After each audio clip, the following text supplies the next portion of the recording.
السلام علیکم ورحمۃ اللہ وبرکاتہ۔ الحمد للہ کفا والصلاة والسلام علی عباده الذین اصطفى، اما بعد، اعوذ باللہ من الشیطان الرجیم، بسم اللہ الرحمن الرحیم۔ ذلك الكتاب لا ريب فيه هدى للمتقين، اللهم نور قلوبنا بالقرآن وزين أخلاقنا بالقرآن وادخلنا الجنة بالقرآن ونجنا من النار بالقرآن، ربنا افتح بيننا وبين قومنا بالحق وأنت خير الفاتحين، صدق الله العظيم وصدق رسوله النبي الأمين الكريم، ونحن على ذلك لمن الشاهدين والشاكرين والحمد لله رب العالمين۔ بادئ توحید کے متوالو، غوث اعظم کے جانثارو، آئیے کچھ عرض معروض سے قبل ہم اور آپ مل کر آقائے نامدار مدینے کے تاجدار جناب احمد مجتبی محمد مصطفیٰ صلی اللہ تعالی علیہ وسلم کی بارگاہ میں ایک مرتبہ درود شریف کا نذرانہ پیش کری۔ اللہم صلی علی سیدنا و مولانا محمد معدن الجود والکرم منبع العلم والحکم وآلہ وبارک وسلم، صلاۃ و سلاما علیک یا رسول اللہ صلی اللہ تعالی علیہ وسلم۔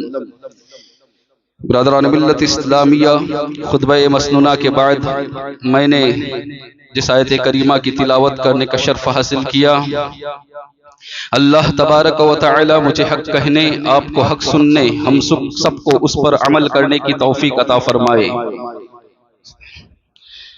اللہ رب العزت کا فرمان، ذالک الکتاب لا ریب فیہ ھدی للمتقین، یہ وہ کتاب ہے جس میں کوئی شک و شبے کی گنجائش نہیں، اور یہ متقین کے لیے ہدایت ہے، تقوی والوں کے لیے ہدایت ہے، اللہ سے ڈرنے والوں کے لیے ہدایت ہے۔ ہم نے رمضان المبارک کا عظیم مہینہ پایا، اس میں عبادتیں کی، اس میں بندگیاں کی، روزے رکھے، تلاوت قرآن کیا، سب ذکر و اذکار کیے، اور بہت ساری عبادتیں اپنے اپنے طور پر ہم نے ادا کی۔ لیکن جب غور کرتے ہیں تو پتہ چلتا ہے کہ سب ہم نے ایک رسم کی بنیاد پر ادا کی ہے، اس لیے کیونکہ روزے کا جو اصل ریزن تھا، روزے کا جو نور تھا، وہ تقوی تھا۔ اللہ تبارک و تعالیٰ نے فرمایا روزے اس لیے فرض کیے گئے تاکہ تم پرہیزگار بن جاؤ، تم متقی بن جاؤ، لعلکم تتقون، تم پرہیزگار بن جاؤ۔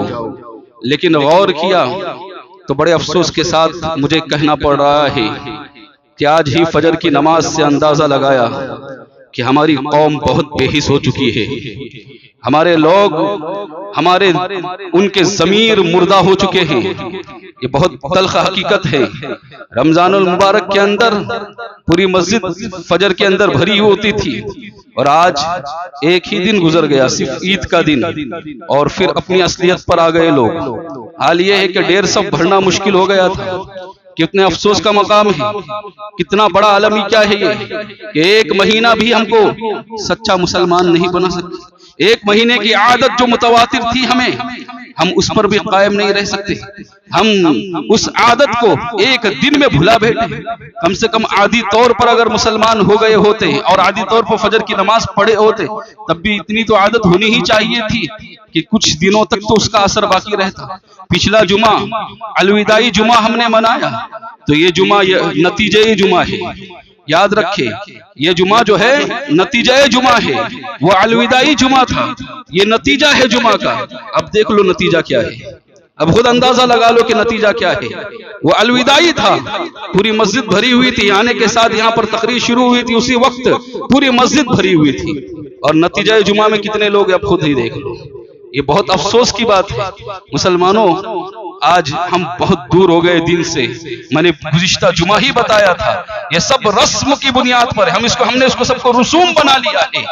یہ رسم نہیں ہے، یہ حقیقت ہے، یہ اسلام کی روح ہے، اس کے اندر آپ کو آنا پڑے گا۔ نماز ہے، جمعہ ہے، اس میں آپ کو حاضر ہونا پڑے گا، نماز پنجگانہ آپ کو ادا کرنا ہوگا، تاکہ پتہ تو چلے کہ رمضان کے تقوی کا نور آپ کو ملا ہے یا نہیں۔ برادران ملت اسلامیہ، تقوی کسے کہتے ہیں؟ تقوی کا مطلب کیا ہے؟ آج غور کرنا ہے کہ ہمیں تقوی کا کتنا نور ملا ہے۔ حضرت کعب بن احبار رضی اللہ تعالیٰ عنہ، یہ یہودیوں کے بہت بڑے عالم تھے، بعد میں اسلام قبول کیا اور اللہ تبارک و تعالیٰ نے قرآن کا علم انہیں عطا فرمایا۔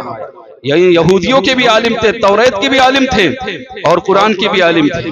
جب ایک مرتبہ فاروق اعظم رضی اللہ تعالیٰ عنہ کے زمانے میں محفل سجی تھی، مجلس سجی تھی، پوچھا گیا ہر ایک سے کہ تقوی کیا ہے، آپ کے نزدیک تقوی کیا ہے، آپ کے نزدیک تقوی کیا ہے؟ سب صحابہ کرام نے اپنے اپنے طور پر تقوی کی تعریفیں بیان کی کہ تقوی اسے کہتے ہیں، گناہوں سے بچنے کو تقوی کہتے ہیں۔ حضرت کعب بن احبار سے پوچھا گیا کہ آپ توریت کے بھی عالم ہو اور قرآن کے بھی عالم ہو، آپ یہ بتائیے کہ آپ کے نزدیک تقوی کسے کہتے ہیں؟ تقوی کا مفہوم کیا ہے؟ تقوی کا مطلب کیا ہے؟ تو حضرت کعب بن احبار رضی اللہ تعالیٰ عنہ نے جو کہا تھا ذرا غور سے سننا اور اس پر عمل کرنے کی کوشش کرنا۔ کہا تھا فاروق اعظم رضی اللہ تعالیٰ عنہ سے کہ آپ کبھی کھاردار کانٹوں سے گزرے ہیں، ایسی وادی جہاں پر صرف کانٹے ہی کانٹے ہو؟ تو ہوتا ہے انسان کبھی کبھی ایسی جگہوں سے گزرتا ہے کہ جہاں صرف کانٹے ہی کانٹے ہوتے ہیں۔ تو کہاں یقیناً کئی مرتبہ ایسا ہوا ہے کہ میں ایسی جگہ سے گزرا ہوں جہاں کانٹے ہی کانٹے ہر جگہ پر موجود تھے۔ کہاں پھر اس وقت آپ کے چلنے کی کیفیت کیا تھی، اس وقت آپ کے چلنے کا انداز کیا تھا؟ تو فاروق اعظم رضی اللہ تعالیٰ عنہ نے کہا کہ میرے چلنے کا انداز اس وقت ایسا تھا کہ میں اپنا دامن بھی بچا رہا تھا، اپنا پائجامہ بھی بچا رہا تھا، اپنا کرتا بھی۔ میں آج آپ کے سمجھانے کے لیے کہہ رہا ہوں، ہم جو کہیں گے کہ ہم جب چلیں گے تو ہمارا حال یہ ہوگا کہ کرتا بھی بچائے گے، پائجامہ بھی بچائے گے اور ساتھ پینٹ پہنے وہ بچائے گے، جسم کو بھی بچائے گے۔ پیروں میں اگر جوتی نہیں ہے تو اور سنبھل کر چلے گے کہ کہیں کوئی پیر کے اندر کوئی کانٹا نہ چبھ جائے، اور پیروں میں جوتی ہے تب بھی اس بات کا خطرہ لاحق رہے گا کہ کہیں ایسا نہ ہو کہ جوتی کے اندر سے کانٹا گھس جائے اور جسم کو تکلیف پہنچائے۔ لہذا کتنے سنبھل کر چلو گے، کیسے چلو گے؟ حضرت کعب بن احبار رضی اللہ تعالیٰ عنہ کہتے بس یہی تقوی کی مثال ہے۔ جب تم زندگی گزار رہے ہو تو ایسی زندگی گزارو، ایسے سنبھل کر چلو، ایک ایک چیز کو ایسے پھونک کر دیکھو جس طرح تم خاردار وادیوں سے گزر رہے ہو، اور پھر تمہیں کانٹوں سے بچنا ہے، اس طرح تم کو گناہوں سے بچنا ہے۔ اسے کہتے ہیں تقوی، اسے کہتے ہیں۔ یہ مثال دے کر ہم کو سمجھایا کہ پوری زندگی کے اندر ہمیں ایسے چلنا ہے کہ ہمارے سامنے اگر کوئی گناہ آ جائے تو جس طرح کانٹوں سے ہم بچ کر اپنے جسم کو بچا کر، اپنے دامن کو بچا کر نکلتے ہیں، اسی طرح گناہوں سے اپنے جسم کو اور اپنے دامن کو بچا کر نکلنا ہے۔ اسے تقوی کہا جاتا ہے۔ برادران ملت اسلامیہ، تقوی کا مطلب ہے گناہوں سے بچنا، اپنے آپ کو گناہوں سے محفوظ کرنا، اور اللہ والوں کے نزدیک، ولیوں کے نزدیک تقوی کا مطلب یہ ہے کہ ہر شکوک والی چیز سے بھی بچنا، یعنی حرام چیز سے تو بچنا ہی ہے، لیکن ہر وہ چیز جس میں شک اور شبہ ہو کہ یہ حرام ہے یا جائز ہے، جس میں شبہ ہو جائے کہ جائز ہے یا ناجائز ہے، ایسی چیزوں سے بھی بچنا، اس کا نام تقوی ہے۔ مسلمانوں، لعلکم تتقون، روزے اس لیے فرض کیے گئے تاکہ تقوی کا نور مل جائے۔ کیا یہ تقوی کی دولت ہمیں حاصل ہوئی ہے؟ ذرا غور کریں، ہر کوئی اپنے اپنے گریبان میں جھانکے اور دیکھے کہ اگر یہ دولت ہمیں ملی نہیں ہے اور کیا ملی ہے؟ جب نمازوں کی ہی پابندی نہیں ہے تو پھر کیا ملی ہے تقوی کی دولت؟ برادران ملت اسلامیہ، ایک مہینہ پورا رمضان المبارک کو ہم کو ٹرینڈ کر کے گیا ہے، ہم کو سکھا کر گیا ہے، بندگی کا طریقہ بتا کر گیا ہے، اور ہم بندگی بھی کر چکے ہیں۔ لیکن جیسے ہی رمضان المبارک کا مہینہ مکمل ہو گیا، عید کے چاند سے رمضان کے لیے بھی ہم جو مسجد کے لیے بھی عید کا چاند بن گئے۔ حال یہ ہے کہ نمازوں کے لیے آنے کے لیے تیار نہیں ہے۔ مسلمانوں، ایسا نہ کرو، رمضان المبارک سے تقوی کا درس حاصل کرو، تقوی کا نور لے لو، اس لیے کہ تقوی اگر دل کے اندر پیدا ہو جائے گا آپ ہر گناہوں سے بچو گے۔ اللہ کا ڈر جب آپ کے دل میں پیدا ہو جائے گا آپ ہر گناہ سے بچو گے۔ آپ کے لیے کھانا جائز ہے، آپ نے اپنے حلال کمائی سے کمایا ہے، آپ نے جو لائے ہیں آپ کے حلال کمائی کی دولت سے، آپ نے اپنے گھر میں سارے سامان لے کر آئے ہو، کھانے کی اشیاء لے کر آئے ہوں، لیکن روزہ رکھ کر پھر اسے کھاتے نہیں تھے، اسے پیتے نہیں تھے، پانی موجود تھا، مشروب موجود تھے، غذائیں موجود تھی، سب کچھ تھا آپ کے سامنے، لیکن کھاتے نہیں تھے۔ کیوں نہیں کھاتے تھے؟ دن بھر صبح صادق سے لے کر شام تک کیوں بھوکے رہتے تھے؟ تو جانتے ہو آپ کا جواب یہی ہوگا، میرا رب مجھے دیکھ رہا ہے، اللہ مجھے دیکھ رہا ہے، اللہ کا خوف دل میں تھا، تو جائز چیز سے آپ بچتے تھے۔ تو کیا اللہ کا خوف آپ کے دل میں آئے گا؟ ناجائز چیز سے نہیں بچو گے، گناہوں سے نہیں بچو گے، لیکن یہ خوف پیدا ہوگا کب اس خوف کو اپنے دل میں پیدا کرو گے؟ وہ رمضان جیسی کیفیت اپنے دل میں کب لاؤ گے مسلمانوں؟ جب تک کہ یہ کیفیت ہمارے دل میں نہیں آئے گی ہم گناہوں سے بچنے والے نہیں ہیں۔ گناہ سے بھی بچنا ہے، شک و شبہ کی گنجائش، شک و شبہ والی باتوں سے بھی بچنا ہے۔ اللہ والوں کا یہی کام تھا، اللہ والے شک اور شبہ والی باتوں سے بچتے تھے۔ جناب ابوبکر صدیق رضی اللہ تعالیٰ عنہ دیکھو کیسا تقویٰ تھا، شک اور شبہ والی باتوں سے کیسے بچتے تھے۔ ایک مرتبہ کا واقعہ ہے کہ فاروق حضرت ابوبکر صدیق رضی اللہ تعالیٰ عنہ کے پاس آپ کا ایک غلام آیا، اس نے آپ کو ایک مٹھائی پیش کی، آپ نے وہ مٹھائی کھائی۔ جیسے ہی مٹھائی کھائی آپ کے حلق سے نیچے اتری تو جو غلام تھا اس نے کہا تھا کہ امیر المؤمنین ابوبکر صدیق رضی اللہ تعالیٰ عنہ سے کہا تھا کہ یہ جو آپ نے مٹھائی کھائی جانتے ہو یہ کہاں سے ملی ہے مجھے؟ تو حضرت ابوبکر صدیق رضی اللہ تعالیٰ عنہ نے کہا یہ بتاؤ کہاں سے ملی، یہ دستیاب کہاں سے ہوئی؟ تو اس نے کہا کہ جب میں مسلمان نہیں ہوا تھا، میں حالت کفر میں تھا، تو میں نے ایک تکا مارا تھا۔ تکا مارنا یعنی اندازہ لگانا، اندازہ اس طرح سے لگایا تھا کہ میں لوگوں کو بتاتا تھا کس کے گھر بچہ ہوگا، کسی کے گھر بچی ہوگی، کس کے ساتھ کیا معاملہ ہوگا۔ لوگ مجھ سے پوچھا کرتے تھے، میں نے بھی ایک تکا مارا تھا، اور وہ یہ تھا کہ ایک شخص آیا تھا میرے پاس اور وہ پوچھ رہا تھا کہ یہ بتائیے کہ میری بیوی حمل سے ہے، لڑکا ہوگا کہ لڑکی ہوگی؟ اس کو اتفاق سے سب لڑکیاں تھیں، تو کہا کہ میں نے تکا مارا اور کہا کہ لڑکا ہوگا، اور اتفاق سے اس کے گھر میں لڑکا پیدا ہوا۔ تو اس نے مجھے کچھ مٹھائی اور کچھ رقم دی، تو یہ جو مٹھائی جو ہے یہ اسی رقم کی خریدی گئی مٹھائی ہے۔ اللہ اکبر! اتنا سننا تھا، تکا مارا تھا نا، اندازہ لگایا تھا اور غیب کی خبر بتائی تھی، اس وجہ سے جو دولت ملی تھی۔ حضرت ابوبکر صدیق رضی اللہ تعالیٰ عنہ نے اس دولت کی کمائی کے ساتھ کیا کیا؟ اپنے حلق میں انگلی ڈالی اور سب کے سب الٹی کر کے باہر نکالی۔ ہاں، جو جس مال کے اندر شک اور شبہ ہو ابوبکر کا پیٹ کبھی اس کو ایکسپٹ نہیں کرے گا، کبھی قبول نہیں کرے گا۔ برادران ملت اسلامی، یہ تقویٰ ہے، یہ ہماری زندگی میں کب آئے گا؟ جب ہم حرام تو چھوڑو، شک اور شبہ والی چیزوں سے بھی بچیں گے، شک اور شبہ والی چیزوں سے بھی ہم کو بچنا ہے۔ یہ رمضان المبارک کا درس ہے، یہ رمضان المبارک۔ آپ سوچیں جو چیز آپ کے لیے حلال تھی آپ اس سے بچ رہے تھے نا، صرف اس لیے کہ میرا رب مجھے دیکھ رہا ہے، رب کا خوف تھا، تو شک اور شبہ والی چیزوں سے بھی آپ کو بچنا ہے، اور یہی ہر اللہ والوں کا یہی طریقہ کار تھا۔ فاروق اعظم رضی اللہ تعالیٰ عنہ کیسا خوف خدا تھا، کیسے شبہ والی چیزوں سے بچتے تھے، ذرا غور کریں۔ حال یہ کہ ایک مرتبہ راستے سے گزر رہے تھے، موٹے تازے اونٹ دیکھے، پوچھا کہ یہ اونٹ کس کے ہیں؟ بہت بہترین اونٹ نظر آ رہے ہیں، تازے ہیں، موٹے ہیں، اچھی خوراک ملتی ہے ان کو۔ کسی بتانے والے نے بتایا کہ امیر المؤمنین، اس وقت امیر المؤمنین بن چکے تھے، کہا امیر المؤمنین یہ اونٹ آپ کے بیٹے کے ہیں۔ کہا میرے بیٹے کے اونٹ اور اتنے تازے، اتنے فربا، اتنے موٹے؟ کہا ہاں حضور آپ کے ہی بیٹے کے اونٹ ہے۔ بیٹے کو بلایا، بیٹے کو بلا کر پھر پوچھا کہ میں دوسرے اونٹ دیکھ رہا ہوں نا، دیکھو وہ تو دبلے پتلے اونٹ نظر آ رہے ہیں، تمہارے اونٹ جو فربے ہیں، موٹے ہیں، تازے ہیں، تر و تازہ ہی، یہ کہاں سے لائے تم نے خرید کر؟ تو بیٹے نے کہا ابا حضور میرے حلال کی کمائی سے میں نے خود خریدا ہوں، اور پھر ان کو چارہ دے کر، اچھی غذائیں کھلا کر، پھر میں نے ان پر دھیان دے کر ان کو موٹا اور فربا کیا ہے۔ فاروق اعظم رضی اللہ تعالیٰ عنہ کہتے میں سمجھ گیا، دوسرے اونٹ دبلے ہیں، ان کے بھی تو مالک چاہتے تھے کہ وہ بھی موٹے ہو جائے، وہ بھی فربے ہو جائے، لیکن ان کے اونٹ موٹے نہیں ہوئے، تمہارے اونٹ موٹے کیوں ہو گئے؟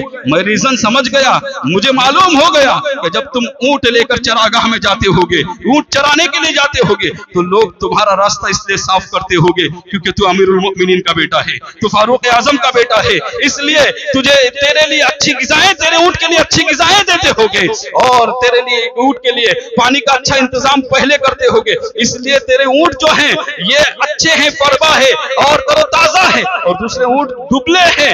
میں سمجھ گیا ہوں وجہ، اب ایک ہی راستہ ہے، ان اونٹوں کو فروخت کر لو، جو آپ کی اصل کمائی ہے اس کو جیب میں رکھو، اور جو اس کا نفع ملے گا سب مال غنیمت میں جمع کرا دو۔ اللہ اکبر! یہ ہے تقویٰ، یہ ہے فاروق اعظم رضی اللہ تعالیٰ، یعنی مشتبہ مال سے بھی بچنا۔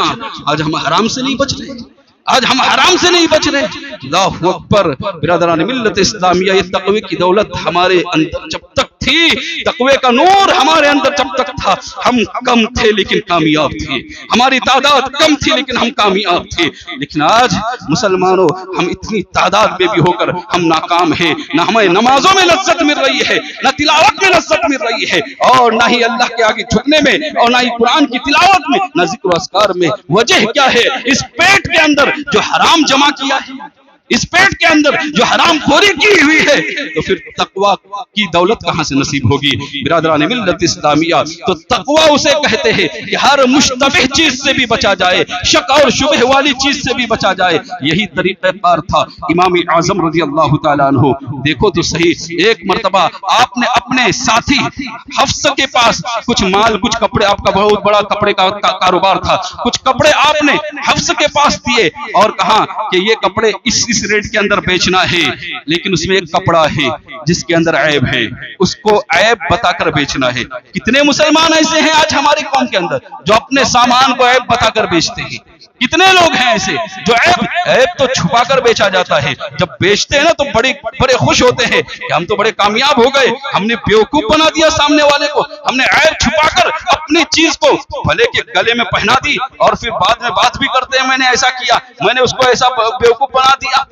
آج حال یہ ہمارا قوم کا ہے. لیکن دیکھو امام اعظم, تقوی کا کیا معیار ہے آپ کے نزدیک؟ امام اعظم رحمۃ اللہ تعالی علیہ نے کہا کہ جب یہ کپڑا بیچو گے نا تو اس کے اندر جو عیب ہے وہ بتا کر بیچنا. اتفاق ایسا ہوا کہ حفص جو تھے وہ بھول گئے, اور سامنے والا گراہک جو تھا وہ آیا اور اس کپڑے کو لے کر چلا گیا. اس کپڑے کو جتنے دام میں بیچا تھا اور جتنے دام میں بتایا وہ لے کر چلا گیا, اس کو پسند آیا, راضی برضا ہو کر لے کر چلا گیا تھا. صرف اس لیے امام اعظم رحمت اللہ تعالی علیہ نے جب اس کپڑے کی دولت آئی, رقم آئی, تو پوچھا کہ اس کی بھی اتنی ہی رقم ہے جتنے دوسرے کپڑوں کی ہے, کیا تم نے عیب نہیں بتایا؟ کہا حضرت بھول گیا تھا عیب بتانا. کہا اس کو تلاش کرو, اس کو ڈھونڈو کہ وہ شخص کہاں ہے. اس کو ڈھونڈا گیا, کئی دنوں تک اس کو تلاش کیا گیا, لیکن وہ شخص نہ ملا. وہ شخص کو ڈھونڈنے کے باوجود بھی اس کا پتہ نہیں کسی نے پایا. تو امام اعظم رضی اللہ تعالیٰ عنہ نے اس وقت جو جتنے کپڑے دیے تھے, صرف اس کپڑے کی قیمت نہیں بلکہ جتنے کپڑے دیے تھے اس کو حضرت حفص کو اور بیچنے کے لیے کہا تھا, 35,000 درہم لگ بھگ قیمت آئی تھی, سب کے سب صدقہ کی, اور کہا کہ جس مال کے اندر شبہ ہو اور جو چیز ایسی کمائی کے ذریعے سے مجھے آئی تھی وہ مجھے نہیں چاہیے, امام اعظم اسے کبھی قبول نہیں کر سکتے. برادران ملت اسلامیہ, یہ ہے تقوی, حرام چیزوں سے بچنا, مشتبہ چیزوں سے بچنا. خواجہ عثمان ہارونی رحمت اللہ تعالی علیہ کا عرس آ رہا ہے. جانتے ہو تقوی ایسا تھا, خوف خدا ایسا تھا, دن میں ایک قرآن عظیم کی تلاوت کرتے تھے, رات میں ایک قرآن عظیم کی تلاوت کرتے تھے. اللہ کا خوف ایسا تھا کہ رات بھر اللہ کی یاد میں اللہ کے خوف سے روتے تھے, رات بھر قرآن پڑھتے تھے. جو آیتیں رونے والی آتی تھی, جو آخرت کے خوف دلانے والی, اس میں رو کر اللہ کو منانے کی کوشش کیا کرتے تھے. یہ ہے خواجہ عثمان ہارونی رحمت اللہ تعالی علیہ, جو غریب نواز کے بھی پیر و مرشد ہے. اتنا بڑا مقام کیسے ملا؟ صرف تقوی کی بنیاد پر. ایسا تقوی اور ایسی پرہیزگاری کے ساتھ زندگی گزاری. روایت میں آتا ہے کہ کبھی کبھی روزہ رکھتے تھے تو 5 دن تک روزہ افطار نہیں کرتے تھے. ایک دن ہم سے برداشت نہیں ہو سکتا ہے, 5 دن کے بعد چند گھونٹ سے پانی پیتے تھے اور پھر دوسرا روزہ شروع کر دیتے تھے.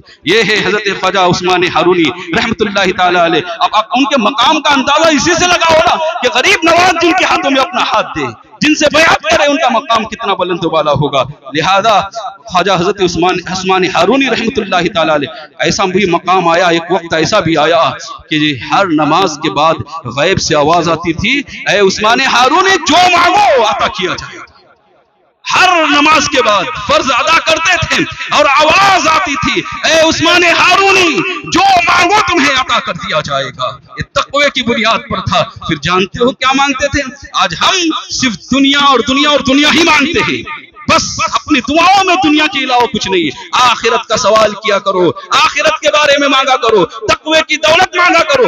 اعلیٰ حضرت فاضل بریلوی کے بارے میں نے پڑھا ہوں کہ جب بھی اعلیٰ حضرت امام عشق و محبت امام احمد رضا خان فاضل بریلوی کسی بزرگ سے ملتے تھے، کسی اللہ والے سے ملاقات کرتے تھے تو صرف ایک ہی جملہ کہتے تھے کہ حضرت دعا کرنا اللہ میری مغفرت کرے۔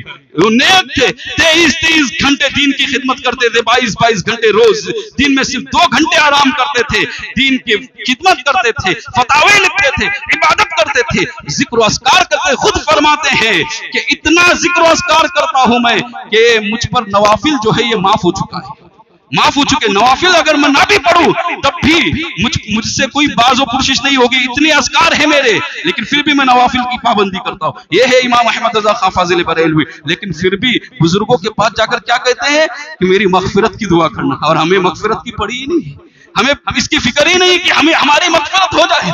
اب سوچو حضرت خواجہ عثمانی ہارونی رحمت اللہ تعالی علیہ کو جب غیب سے آواز آتی تھی کہ مانگو جو چاہتے ہو عطا کر دیا جائے گا، تو سوال کرتے تھے اللہ میں تجھ سے تیرا طالب ہوں، میں تجھ سے تیرا سوال کرتا ہوں، یا اللہ تیری معرفت مجھے عطا فرما۔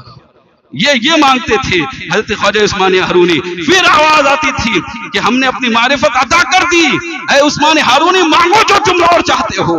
تو پھر حضرت خواجہ عثمانی ہارونی جانتے تھے اللہ راضی ہو گیا، معرفت مل گئی، اللہ راضی ہو گیا، اب رسول اللہ کو کیسے راضی کیا جائے، اللہ کے رسول کو کیسے راضی کیا جائے۔ تو وہ جانتے تھے ایک ہی چیز ہے جس سے آقا راضی ہوتے ہیں، اور وہ چیز ہے امت کی بخشش۔ اس لیے کہ ہماری اور آپ کی بخشش کے لیے ہر وقت فکر مند رہتے تھے۔ یاد رکھنا میرے آقا کو اگر راضی کرنا ہے تو صرف یہ عمل کیا جائے، آقا کی امت کو خوش کیا جائے، آقا کی امت کا ساتھ دیا جائے، آقا کی امت کا تعاون کیا جائے، آقا راضی ہو جائے گے۔ آقا ہم سے بہت محبت کرتے ہیں، تو یہ جانتے تھے حضرت خواجہ عثمانی ہارونی، تو پھر دعا کرتے تھے یا اللہ تو اپنے محبوب کی امت کی بخشش کرا دے۔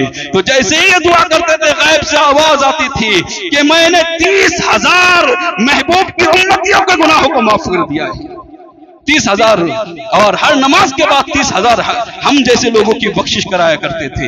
برادران ملت اسلامی، اللہ سے دعا ہے کہ اللہ ان لوگوں میں ہمیں بھی شامل فرمائے۔ یہ تقوی ہے، یہ پرہیزگاری ہے، جس کی وجہ سے اللہ تبارک و تعالیٰ نے یہ مقام اور ایسا رتبہ عطا فرمایا ہے۔ برادران ملت اسلامیہ، روزے کا اصل مقصد یہی ہے کہ تقوی اختیار کیا جائے، پرہیزگاری، مال حرام سے بھی بچا جائے اور شک و شبہ والی چیزوں سے بھی بچا جائے۔ اگر ہم نے یہ کیا تو یقیناً رمضان المبارک کا جو ہم کو پیغام ملا تھا ہم اس پیغام پر عمل کریں گے، ورنہ وہی جیسے پہلے تھے اگر ویسے ہی بنے تو پھر رمضان المبارک جو اتنا عظیم مہینہ ہمیں عطا کیا گیا اس کا مقصد حل نہیں ہوگا، اس کے عطا کرنے کا جو انعام ہمیں دیا گیا ہے وہ انعام کا ہم فائدہ نہیں اٹھا پائیں گے۔ مؤدبانہ گزارش ہے کہ جو باتیں میں نے کہیں اس پر عمل کیا جائے، اور کہنے میں اگر مجھ سے کوئی غلطیاں خطائیں ہو گئی میں آپ سب کو گواہ بنا کر پڑھتا ہوں، استغفر اللہ ربی من کل ذنب واتوب الیہ، لا الہ الا اللہ محمد رسول اللہ صلی اللہ تعالی علیہ وسلم، وما علینا الا البلاغ۔ السلام علیکم ورحمۃ اللہ وبرکاتہ۔